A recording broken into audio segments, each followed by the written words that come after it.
This is the biggest end portal transformation on YouTube. Consisting of over 80,000 blocks, this build is absolutely massive and spans over 120 blocks from right to left. And in this episode, I'm going to show you how I built it in just over 30 days. So without further ado, let's get into it. That's right guys, this is episode 1 of my new hardcore series. And for every subscriber we gain from now until February, we will be placing one block on this tower. Our main goal is to place 1,000 blocks to demonstrate how strong our community is. I've never made a hardcore world before, but I assume that it will be pretty much like normal Minecraft. At the start, we just did all the beginner things, like getting stone tools and looting anything and everything in sight. And after a few hours of wandering, we finally found a village. Time to meet my my friends. A little over 2 hours later, and we haven't really made that much visible progress, so you can watch me progress while I tell you about a little challenge I've been working on. Basically, every sub gain from now until February 1st, I will add one block to this tower. I'm only doing this once, and I think it would be cool to end the month with over 1,000 subscribers, just to show everyone just exactly how strong our community can be. I just came back from a 5-minute break to stretch my legs and touch some grass, and somehow this happened. Luckily, there's such thing as igloos. These cool little huts will allow me to get all the resources needed to cure my villagers. And just a short few thousand blocks traveled later, and I can only heal 4 of my villagers. It was a tough choice, but I'm sad to say that the toolsmith and cleric will be missed. I never realized how overpowered armorers are, but after curing this guy, he sells me protection to diamond chestplates for 1 emerald, which is literally insane. Now all we need is some maxed out gear. This took me a while, but thanks to the power of editing, you guys can enjoy this 3-hour process in a 15-second montage.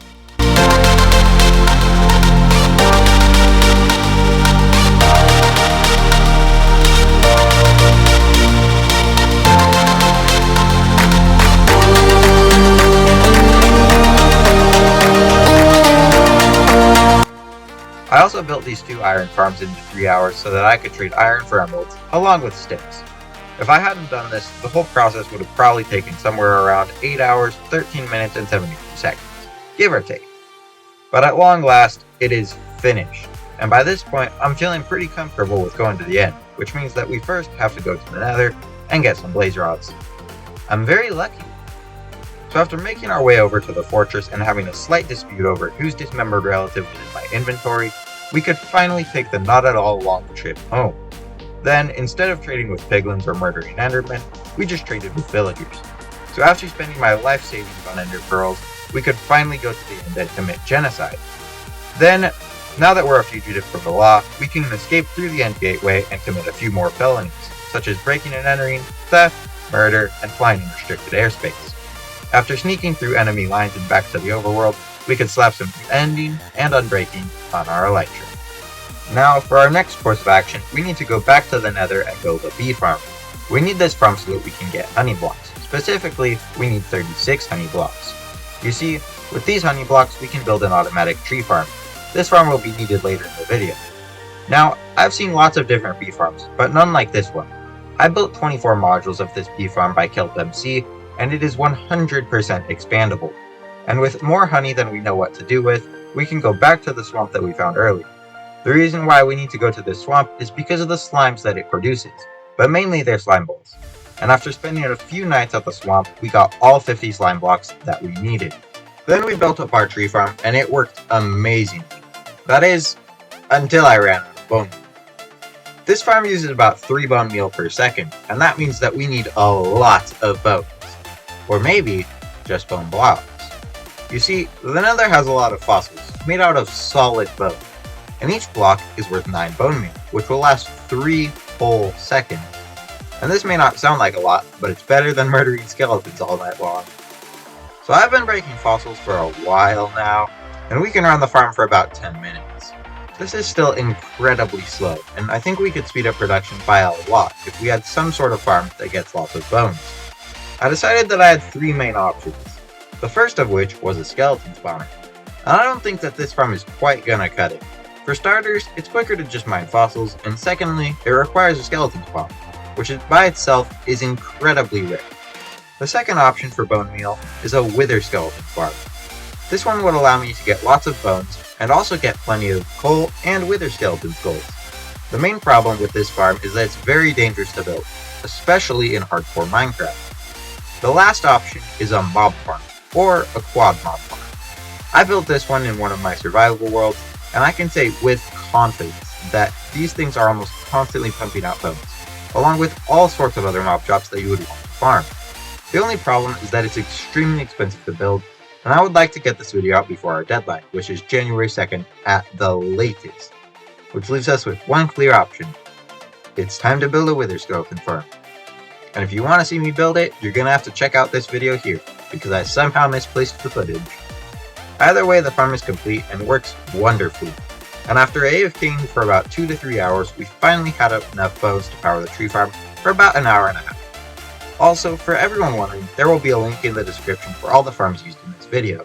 It was at this point that I had the sudden urge to get netherite gear, except I apparently didn't record it, but I did stream the whole process right here. Now, by this point, I think it's finally time to transform the end portal, but before we do that, we need to move into a creative test world and build our end portal transformation. The reason why we have to do this is because we're going to be using a mod called Lightmatic to scan our creative build and get a list of all the materials in their exact amounts. This build gets pretty crazy, and I haven't even moved into the hardcore world yet, where I add even more detail to it, and the result is crazy, so stick around till the end of the video to see just how epic this build gets. After completing this in the creative world and getting a scan of the project, I was able to calculate that we need somewhere around 83,000 blocks? This is going to take a while, which means that we need to speed up the process of collecting materials. I cannot stress enough how much of a pain this was. But now that we have all the main blocks for the build, we need to get some of the miscellaneous ones, like shroom lights, sea lanterns, glass, and 3 different colors of dye. First off, we're going to build the shroom light farm. This farm will produce all the light that we will need to keep the build lit up and to keep mobs from spawning. And it will also add some color to the entire structure, and this is only one of the 6 essential farms that we will be building from this point forward in the video. This farm is too complicated for someone like me to explain, so just enjoy this time lapse of much mental pain and physical suffering.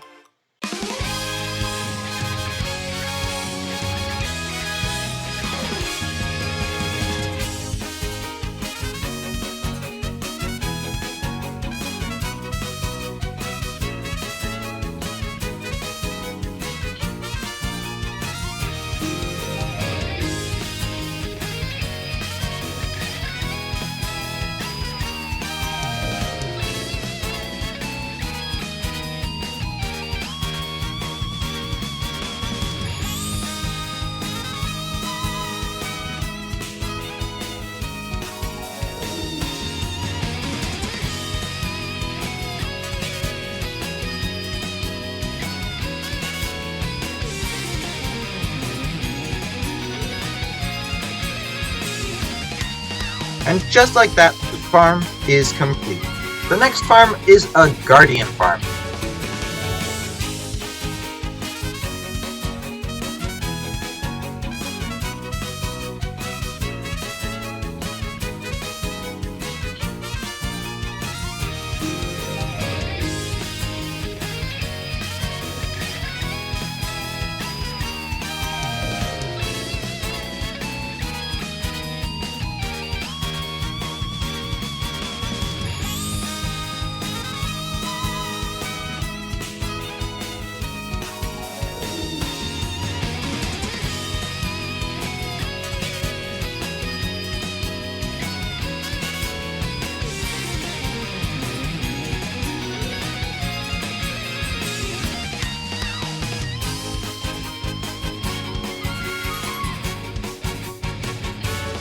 This is quite possibly the simplest design on YouTube and gets around 20,000 items per hour. The next farm on my list was a sand farm. The reason I say was is because we were going to build a sand farm, but while I was trading with my villagers, I remembered that they trade emeralds for glass. So after trading with my villagers for a while, I decided to take a look at the material list, and somehow we already had enough! Now that we have all the glass, there's only one problem. You mean besides the fact that only 5% of the people watching this video have actually subscribed and pushed the like button? No, besides that. The problem is that plain old glass doesn't look quite right. What we need is something that can change the color of the glass, some sort of dye. Now, based on my thought process, the correct colors of dye are cyan, blue, and light blue dye. Now that we know what colors of dyes we need, it's time to build both of the necessary farms. The first one being a cactus farm and the second being a flower farm. So let's get started on both.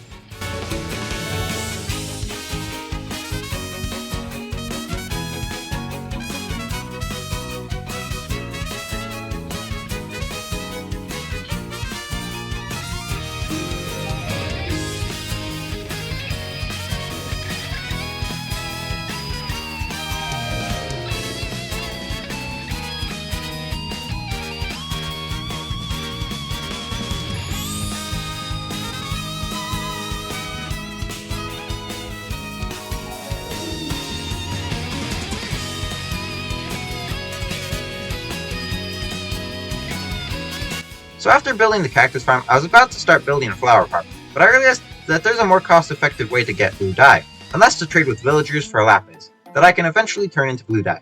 So yeah, we kinda did that instead. And that means that it is time for the last farm on our list, a super smelter. We need this farm to turn all of the cactus into green dye, which can be turned into cyan dye that we can use to change the color of the glass. Now, the ideal location for this farm is on the nether roof. And if you wait 1 minute, I'll explain my reasoning. Allow me to introduce you to the wither skeleton farm that we built earlier. When I explained the materials that this thing produces, I mentioned that one of them was coal, which means that this is the perfect location to fuel and use a super smelter at the exact same time. And honestly, I'm surprised that I haven't seen more people do this. So now, all we need to do is build it. Please don't get mad at me, but my laptop decided to go and run out of disk space while I was recording this section of the video, and that means that I actually have no footage of building it, but I did do it legitimately, so subscribe so I can buy an actual computer. Anyways, the super smelter works great, and now that that farm is complete, we're done collecting materials. We literally have collected so many materials that it takes 46 chests just to store all of them. By this point, we only have 7 days left to transform the end portal if we still want to have sufficient time for editing. And we still have to prep the area by digging down to the portal, not to mention the fact that we haven't even started the build. But with God, all things are possible. So it's time we got started.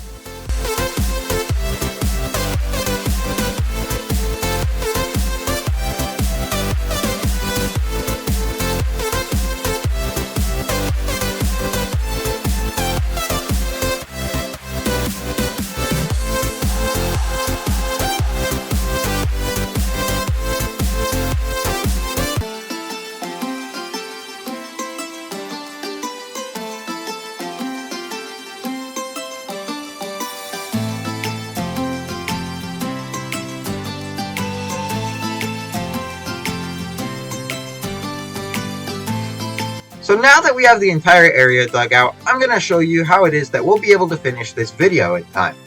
With Lighmatica, we can put up a holographic scan of our build, and if we turn on a setting that reveals only one layer at a time, then we can turn on easy place mode and fast right click, and then we can build one layer at a time and then the next. I'll tell you right now that this mod saved us a minimum of 5 hours. And now, after grinding materials and building farms for over 300 hours and over 250 days in Minecraft Hardcore, it was finally time to transform our end portal.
And after a seemingly never-ending grind, this is our finished result.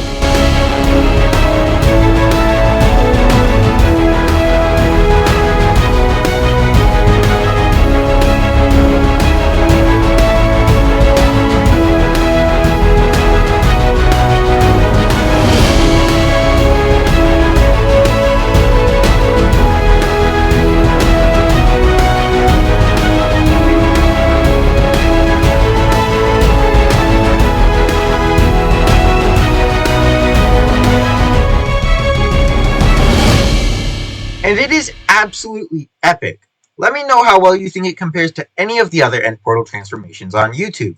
And now that that's out of the way, all we have to do is test it. And while we're going through the end portal, let me remind you of our goal to end the month with the outlandish goal of over 1,000 subscribers, and to place upwards of 1,000 blocks on our subscriber tower. On January 31st, I will do a raffle and choose one person to give a netherite block. Remember that I can only choose you if you publicly subscribe, so make sure to subscribe for a chance to win the one and only netherite block that will go at the top of the tower. I'm only doing this once, and I think it will be a cool way to show everybody how strong our community is. Click here for a cool video and check out my channel here. Remember that Jesus loves you no matter who you are. Have a good day, like, subscribe, and leave a comment to boost my ego. Man, now the end is such a letdown. Well, I guess I could transform it.